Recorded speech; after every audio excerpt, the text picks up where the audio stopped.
Le sujet d'aujourd'hui est un sujet quasiment unique. Nous avons voulu informer l'opinion nationale et internationale que le Front patriotique a saisi le président de la commission de la CEDEAO pour lui demander d'intercéder dans la crise préélectorale au Niger.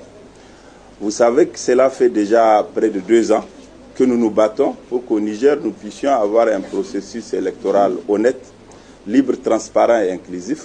Cela fait également 2 ans que nous nous battons pour que la loi électorale soit une loi consensuelle et juste. Malheureusement, force est de constater que nos efforts, s'ils n'ont pas été vains, s'ils ont permis d'avoir quelques progrès sur certaines dispositions de la loi et sur certains mécanismes du processus électoral, une grande partie des questions reste à résoudre. Et c'est pour cela que lorsque la loi était en examen au niveau de l'Assemblée nationale, nous avions tenté une dernière intervention auprès du Premier ministre pour lui dire qu'en tant que chef de la majorité parlementaire, il lui était encore possible de faire en sorte qu'au niveau de l'Assemblée, une loi plus juste, intégrant les observations de l'opposition, puisse être votée.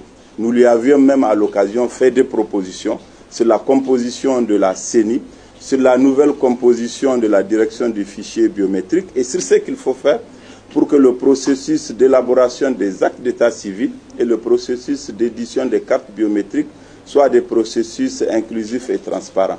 Malheureusement, nous n'avons pas encore été entendus et nous avions considéré qu'au Niger, manifestement, les instruments de dialogue politique ou sont en voie de destruction ou ne sont pas pris en compte. C'est pour cela que le 19 juillet dernier, nous avons écrit au président de la commission de la CEDEAO pour lui demander d'intervenir. Et lorsque nous l'avons fait en connaissance de cause et en responsabilité qui est la nôtre de faire usage des instruments africains et sous-régionaux qui font en sorte qu'il est obligatoire à la commission de la CEDEAO de s'intéresser aux situations préélectorales et électorales dans les pays qui composent cet espace-là.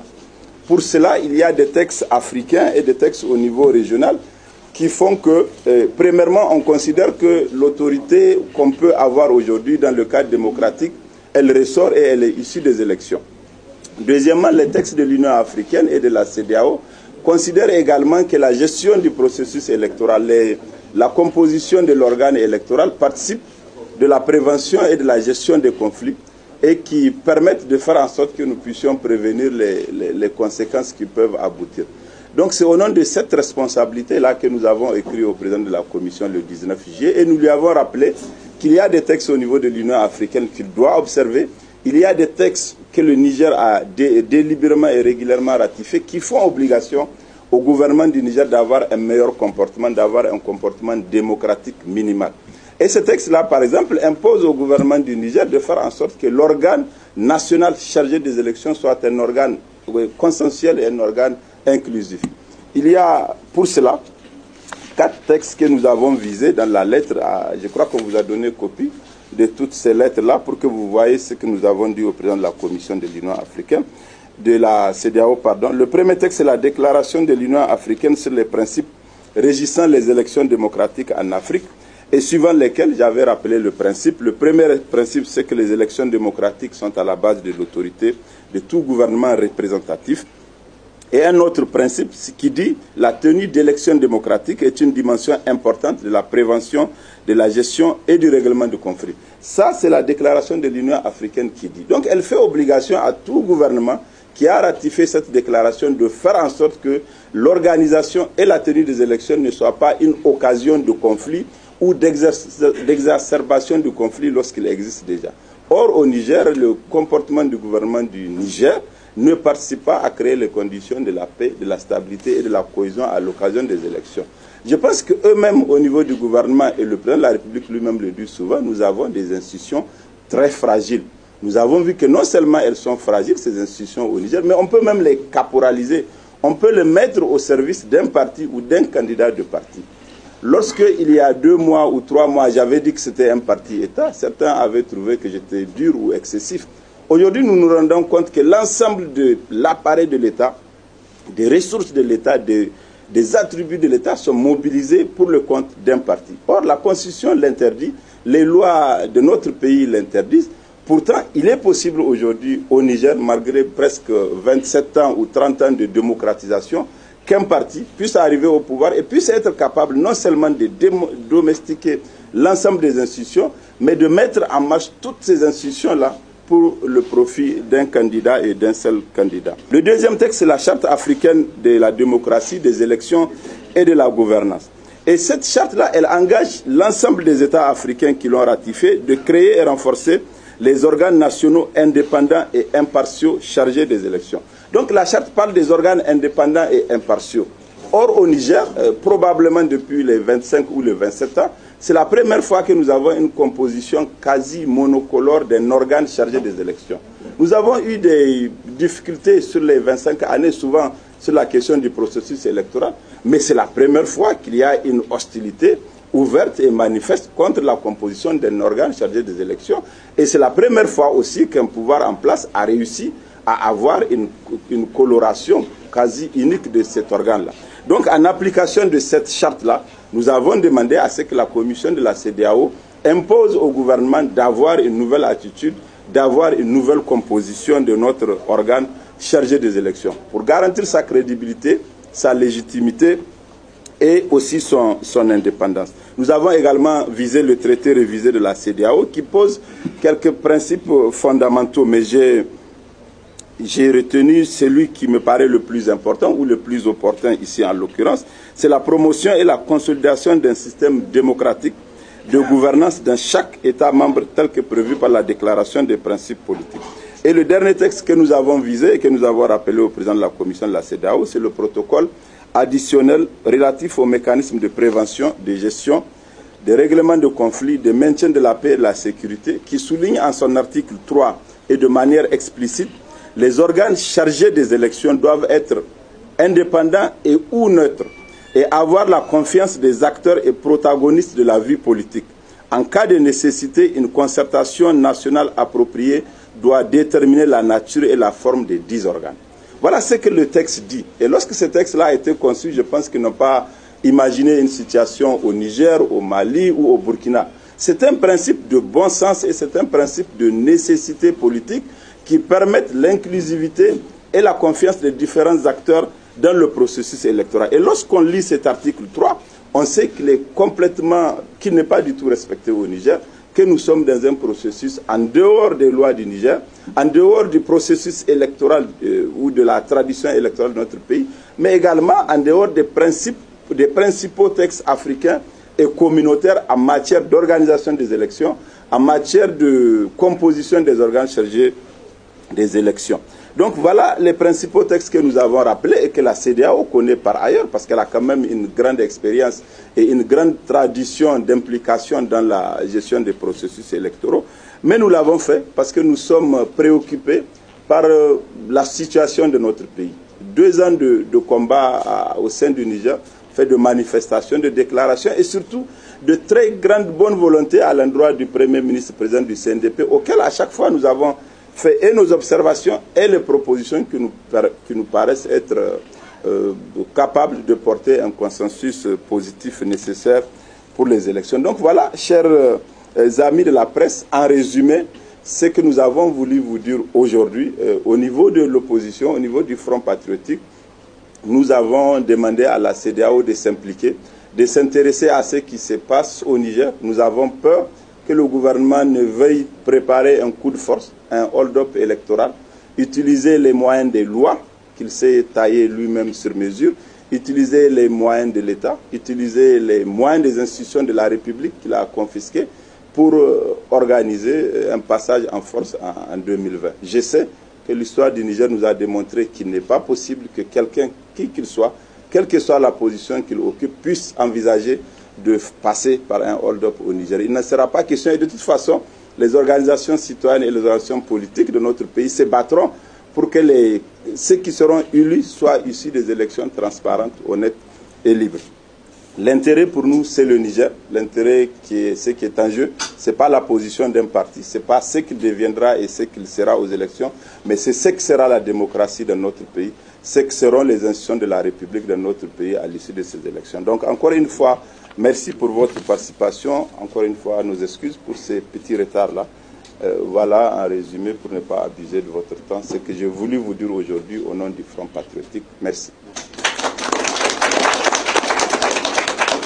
eu de réponse de la part de la CEDEAO. Nous nous sommes assurés avant de vous informer que le courrier est bien parvenu au destinataire et qu'il est dans les institutions de la Commission. C'est à partir de ce moment que nous avons fait cette conférence, mais nous n'avons pas eu de réponse au moment où je vous parle. Est-ce qu'il y a un délai? Il n'y a pas de délai prescrit par le texte, mais il y a un délai de responsabilité communautaire de mon point de vue. À partir du moment où la Commission est informée, elle est saisie, elle ne dira pas que nous n'avions pas été au courant ou que nous n'étions pas au courant des difficultés qu'il y a au Niger. Je pense que c'est la responsabilité qui impose que les institutions en charge de cette question puissent s'intéresser. Ce que nous avons fait, nous n'avons pas fait de la fantaisie, nous nous sommes basés sur le texte que la communauté s'est donné il y a plusieurs années, le texte que l'Union africaine s'est donné et dont le Niger est partie prenante pour dire qu'il est temps que la commission de la CEDEAO puisse s'intéresser à ce qui se passe au Niger. Je vous ai donné un seul exemple sur la composition de l'organe chargé des élections. Vous avez vu la définition que le protocole de la CEDEAO a donnée. C'est une définition très claire et très précise. Et quand vous regardez la composition de notre organe aux élections, il ne correspond pas à cette définition-là. Et ça, c'est un motif d'inquiétude. Et rien que pour cela, la CEDEAO doit s'intéresser à ce que nous sommes en train de faire. Parce qu'au Niger, apparemment, nous n'avons pas été capables d'amener le gouvernement à avoir un meilleur comportement et une meilleure compréhension de ce que doit être un processus électoral dans une démocratie digne de ce nom. Ouais, moi, je voudrais savoir, M. le Président, est-ce qu'on peut avoir des copies de ce document-là? Ah oui, bien sûr. Et la deuxième question, c'est que est-ce que ce texte que vous avez, cette lettre, elle a fait l'unanimité au sein de l'opposition entière? Et si oui, pourquoi ils ne sont pas là les autres camarades? Bon, le texte, vous les aurez les deux, et les autres, ils sont d'accord avec ce que nous avons fait. Mais comme c'est le Front patriotique qui a écrit la lettre, nous avons pris sur nous de faire le point de presse. Mais ils sont d'accord avec le contenu et ils le partagent entièrement au niveau de l'opposition, puisque vous savez que nous travaillons beaucoup avec le FRDDR sur toutes les questions politiques au Niger. Concrètement, quelles sont vos attentes, M. le Président? Notre attente, elle est simple, honnêtement. C'est que la CEDEAO puisse créer les conditions d'un dialogue politique qui permette d'aborder les vraies questions. Vous savez, le combat que nous faisons, nous ne le faisons pas pour qu'il perdure ou pour qu'on dise qu'on se bat pour le code. Nous voudrions que ça s'arrête demain. Nous voudrions que nous nous mettions autour d'une table avec le gouvernement, la majorité, les non-affiliés, la société civile, et que nous soyons d'accord sur le processus électoral qui va nous conduire aux élections de 2020. Le gagnant, c'est le peuple qui le déterminera. Personne ne peut croire qu'il dispose des voix des Nigériens. Mais ce que nous voulons, nous, simplement, mais forcément, c'est un processus honnête, inclusif, et c'est un dialogue qui va créer ce processus-là à la base. Et c'est le sens de tout ce que nous avons fait alors que nous étions au gouvernement et lorsque nous sommes sortis de l'opposition, continuer à faire des propositions, continuer à demander que le dialogue soit restauré. Donc c'est ce que nous attendons de la CEDEAO, qu'elle serve de catalyseur d'un nouveau dialogue politique qui ait un contenu sérieux au Niger. Oui, mais par principe, tous les dossiers dans lesquels le Niger est érigé sont des préoccupations pour nous. Vraiment, nous sommes attentifs à ce qui s'est fait.